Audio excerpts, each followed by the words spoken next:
Hey everybody, and welcome to Robin's house. Today I'm doing the Sweet Peas card workshop, and I just wanted to go over with you cutting techniques. So there are two main ways to cut out images. One is to cut it exactly. So for example, on my little sweet pea guy here, my Grumpy, you would cut out your images following the line exactly.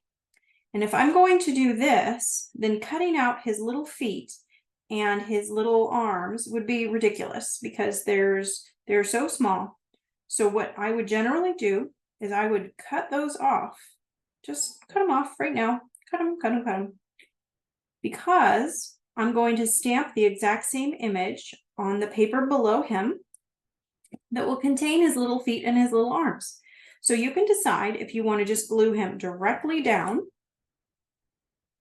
in place, or if you want to pop him. So I think it's fun to pop him up, even though you can see the little line underneath.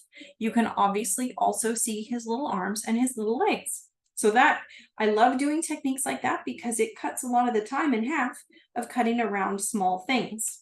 So the other option is when you're cutting, I like to leave a little bit of space as if I had a thin cut or a die cut edge on there. I like that amount of space and that little breathing room that it gives your stamp and your images.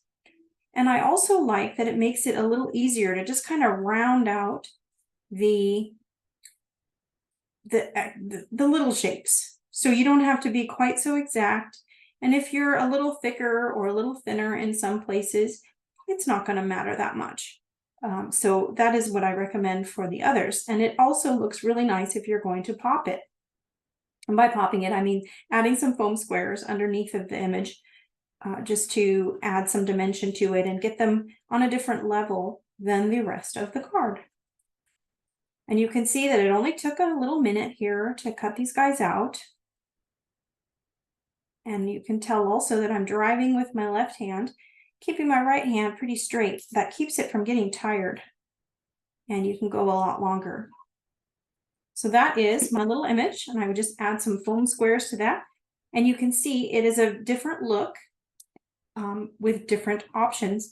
And even on this one, you could decide if you wanted to stamp these images directly on this white piece and not cut it out at all, but I wanted it to extend beyond the card. So you just have to make your decisions on how you use your creative stamping. So thank you so much for watching. Happy crafting!